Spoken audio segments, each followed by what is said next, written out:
Amen. Isang mapagpalang umaga po muli sa ating lahat. Salamat sa Panginoon. Tayo ay sumapit na naman sa panibagong araw ng pagpapala ng Diyos sa ating mga buhay. Good morning everyone. Good morning Section 6. Good morning mga kapatid sa Panginoon at good morning sa mga citizens of heaven. Amen. Purihin ang Panginoon. Tayo po ay manalangin. Panginoon, salamat sa kalakasan, salamat sa muling pagbibigay sa amin ng buhay na kami nagising, salamat sa pagpapala, salamat sa pag-iingat. Samahan mo kami ngayong umaga na muli mapalakas ng iyong mga salita at masilayan muli ang yaman ng iyong pagmamahal at ang iyong kagandahan. Salamat po, O Diyos, sa pangalan ni Jesus. Amen. Amen. Amen. Salamat sa Panginoon. So, isang mapagpalang araw para po sa ating lahat. So, welcome to our part 2 ng ating pinag-uusapan na salita ng Diyos, tayo nang magsimba. Okay, tayo nang magsimba. Please open your Bible with me in the book of Psalm 27. Aklat po ng awit 27, talatang 4 hanggang 6. Awit 27, 4 hanggang 6. Verse 4. Isang bagay lamang ang aking mithiin. Isang bagay itong kay Yahweh hiniling, ang ako'y lumagi sa banal na templo upang kagandahan niya'y mamasdan ko at yaong patnubay niya ay matamo. Iingatan ako kapag may bagabag, sa banal na templo'y iingatang ligtas. Itataas niya sa batong matatag. Ako'y magwawagi sa aking kaaway. Sa templo'y may galak, ako nasisigaw. Magpupuri akong may handog na taglay, kay Yahweh sasambat aking aawitan. Amen. Salamat sa Panginoon. So, dahil nga po tayo ay nasa part 2 na, yung ating pong part 2 ay, ang ating pong part 1 ay tayo nang magsimba upang makita ang kagandahan ng Panginoon. Tayo nang magsimba upang ipakita ang kagandahan ng Panginoon sa ating mga buhay. So, vice versa yun, no? So, tayo nang magsimba, part 2. Ang sabi po ng verse 4, upang kagandahan niya'y mamasdan ko, at yaong patnubay niya ay mata mo. So, ang sabi po ni David, gusto ko lagi sa templo mo, gusto ko lagi nandun ako sa piling mo, gusto ko lagi nasa templo mo ako para humanap ng patnubay. So, ang pangalawang bagay, tayo nang magsimba kasi hahanap tayo ng patnubay. Doon lamang po tayo makakahanap ng tamang patnubay. So, yung second reason, bakit tayo na magsimba? Bakit masarap magsimba? Kasi hahanap tayo ng patnubay. Alam mo, karamihan ng mga naguguluhan sa buhay, karamihan ng may problema, sa church nagpupunta. Kasi pag sa church ka nagpunta, pag hindi mo alam yung gagawin, sa church ka pupunta. Kapag wala kang kapayapaan, sa church ka pupunta. Kapag gulong-gulo ka na sa buhay mo, sa church ka pupunta. Yun yung takbuhan ng bawat isa. Bakit? Kasi what I mean doon sa church ka pupunta, ito pong church namin dito sa Chaong, yung church natin dito sa Chaong, lagi po siyang bukas. Hindi po namin siya nilalak every day. Bakit? May mga members na pumupunta hindi para magpa-counsel, kundi para umiyak sa Panginoon. Pumapasok sila dito, nagpe-pray dyan, nagpe-pray sa pulpit. Hindi ko sila inaabala unless na tawagin nila ako. Kasi may mga pagkakataon na hindi sila makapag-pray sa bahay, hindi sila makapag-focus sa bahay, hindi sila makaiyak sa bahay. So pumupunta sila dito sa church kahit po hindi Sunday, just to cry, just to kneel down in prayer. Yun po yun eh. Kasi sa church, walang abala at saka sa church hindi corny. Yung kahit umiyak ka sa church, walang magsasabi sa'yo na, ang corny naman nito, ang drama naman nito. Walang ganon. Kaya, pinakamagandang libangan natin pagpunta sa church. Pinakamagandang bahagi ng buhay natin. Kapag hindi mo na alam yung gagawin, pumunta ka sa church. Kahit nga hindi araw ng pagsamba, Kasi, ang church ay para sa lahat. Maganda ang church. Maganda ang church kapag ito'y pinupuntahan ng mga mananalangin, kahit pa ang panalangin lagi ay puro hinanakit, sama ng loob. Why? Sabi ng Bible, di ba? Sabi ng Panginoon, my house will be called a house of prayer.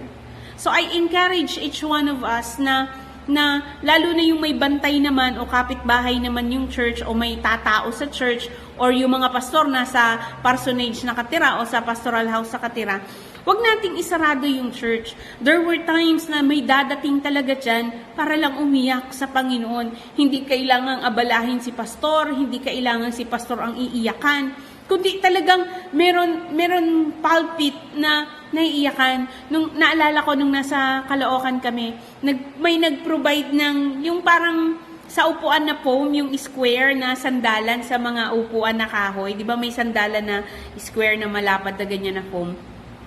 May nag-provide ng ganon kasi upuan ng mananalangin, yung nakalupasay, nakaluhod, anong pangalan nun? Naka-squat, yung magkaganyan yung paa, ayun. Mayroong foam na upuan. Why? Kasi ang church, masarap puntahan. Ang church, may kapayapaan. Kaya ang sabi dito ni David, gusto ko mamalagi dun sa iyong templo. Gusto ko nandun lang ako sa iyong templo. Hindi sinabi ni David na gusto ko lagi dun ako kapag may worship service. Hindi eh. Yung templo kasi as is nandun yung Panginoon. No? So, maganda na i-practice din natin, lalo sa ating mga pastor, na hayaan natin na ang mga member ay may space. No? Mas maganda nga ang church kung mayroong prayer area or prayer room. No? Maganda yon. Para may dadating, para lang mag-spend ng time sa Panginoon. And isa pa, ang sabi rito, isang bagay lamang ang aking mithiin, isang bagay itong kay Yahweh ay hinihiling, ang ako'y lumagi sa banal na templo at yaong patnubay niya ay matamo. Pag Sunday ka pupunta, makaka-receive ka ng patnubay mula sa Panginoon eh. Why? Habang nakikinig ka ng sermon, alam niyo, ganun kakapangyarihan ang Panginoon, hindi nananadya ang mga pastor sa pagpiprepare ng sermon. Sa halip, ang mga pastor ay nagbababad sa panalangin para hingin ang salita ng Diyos, para hingin ang sermon ng Panginoon na ikaw lang yung magdi-deliver. So, kami pong mga pastor ay delivery man lang or spokesperson lang, no? So, ang Diyos talaga ang hinihingan ng mensahe and then i-deliver namin yung mensahe sa church. At dahil nga, ikaw ay palaging longing sa Panginoon, palagi mong hanap ang Panginoon, ang gusto mo manatili sa Panginoon, may itinatanong ka sa Panginoon, kailangan mo ng patnubay mula sa Panginoon. Kapag nagpunta ka ng Sunday service, mamamangha ka na lang na parang yung sermon sinasadya. Why? Kasi it's God's message. Kaya nga lagi ko sinasabi, magpasalamat ka kapag tinamaan ka ng message. Ibig sabihin, no, kapag tinamaan ka ng message, ibig sabihin, unang-una, hindi pa kalyo ang puso mo, hindi ka pamanhid. Pangalawa, dapat ka pa rin mag-thank you kasi ibig sabihin, pinapansin ka ng Diyos. Just imagine, ang tagal prepare ng pastor ng mensahe pero sumakto sa'yo. It doesn't mean na pinatatamaan ka. It means nagko-concern ang Lord sa'yo. Concern ang Lord sa'yo kaya ipinaramdam niya sa'yo yung mensahe na yun. Ipinarinig niya sa'yo. No? Napakaganda ng Sunday service kapag relate ka sa mensahe. Tama? Pero kung minsan nakakahinayang, wala ka. Ang ganda pa naman ng mensahe. Good thing, marami na ngayong mga churches ang recorded yung or naka-live yung message. So, pwede mong i-replay. Pero, iba talaga kasi yung pakiramdam kapag nandun ka sa mismong loob ng church, kasama ka sa nag-i-amen, kasama ka sa nakanganga at namamanga na, aray, no? Kasama ka doon sa lalabas na sugatan, and yet, strong pa rin, no? Yan kasi yung salita ng Diyos. Kaya, tayo nang magsimba para humanap ng patnubay. Paano kung hindi Sunday service? Paano ka makakahanap ng patnubay? Wala pa kami dito noon, pero isa yun sa pangarap ko. Ang church ay magkaroon ng library. Ang church ay magkaroon ng study room na hindi lang pang pastor, yung study room na yon. Siya ay library na puno ng mga aklat or kahit na mga videos, no, na pwedeng hanapin ng mga member na may tungkol sa love, may tungkol sa family, may tungkol sa negosyo, mga ganong uri ng Gusto ko yung church na may library. Iyon po ay isa sa pangarap ko. Kaya hanggang ngayon, ang dami ko pa pong mga books.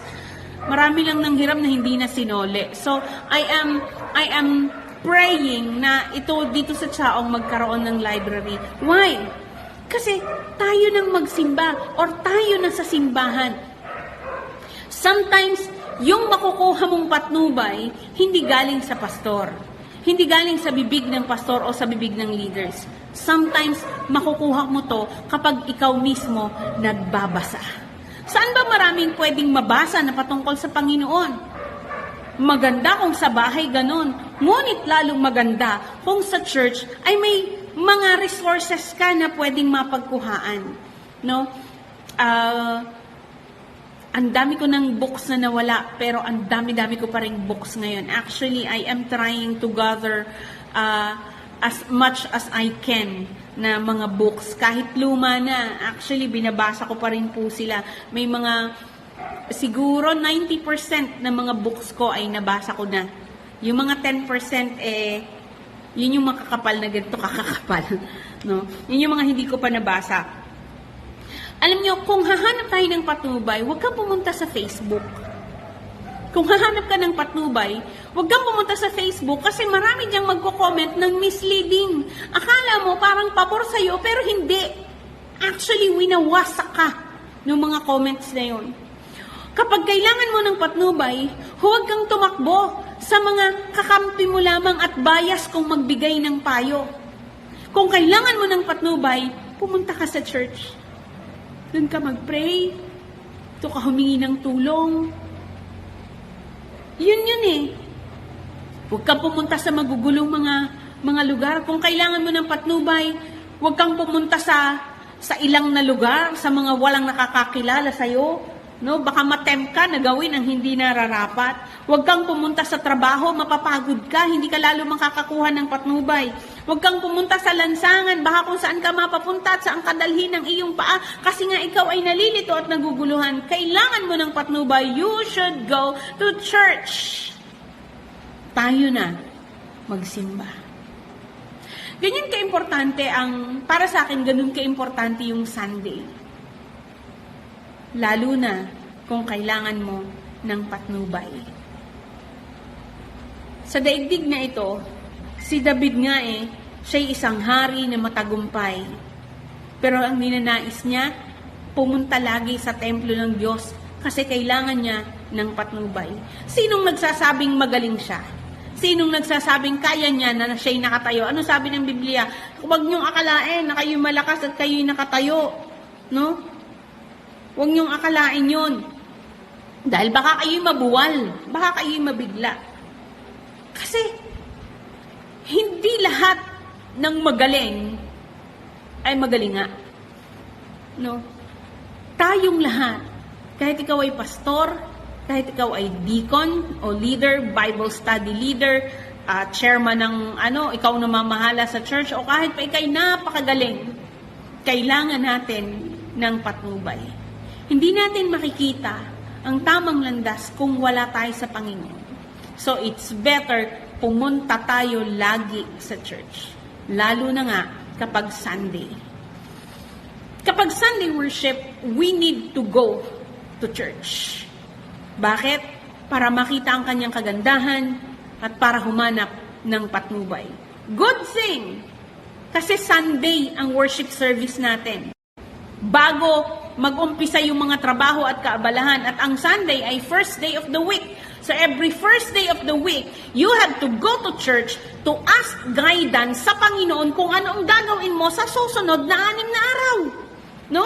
Kasi meron tayong 7 araw sa isang linggo at yung umpisang araw na yon, ng 7 araw, no? Yung umpisang araw na yon ng 7 araw, dapat sa Panginoon ka humihingi ng patnubay upang yung 6 na araw na kasunod ay alam mo ang gagawin. Hindi natin kita ang bukas, hindi mo kita ang mangyayari sa darating pang mga araw, pero kita yon ng Panginoon. So let us ask for God's guidance. Hindi mo yan makikita sa kung saan-saan. Sa presensya ng Diyos mo yan makikita. Kaya ini-encourage ko ang bawat isa sa atin, hanggat kaya mong magsimba, kahit ikay may sakit, wag lang nakakahawa, katulad ng pandemic, pag nagkasipa na, huwag ka na sumimba, no? May online naman. Pero hanggat kaya mo, sabi po ng president namin na Korean, noong ako'y nasa seminary, ang sabi niya, as long as you can walk, you can hear, you can see, go to church. Kahit pagapang. That is true. That is true. Kami po bilang mga pastor, hindi rin kami laging masipag magsimba.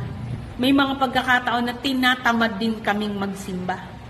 Tama ba? May mga pastor ba na nakaka-relate sa akin dyan? May mga pagkakataon na sasabihin mo, Panginoon, pwede bang iba muna? Pwede bang wag muna akong magsimba? Pero deep in my heart, ayokong hindi sisimba kasi alam ko mawawala ako sa focus. Mawawala ako yung guidance, yung leading sa akin para sa susunod na mga araw. Mamimiss ko yon. Kaya I see to it na nandoon ako.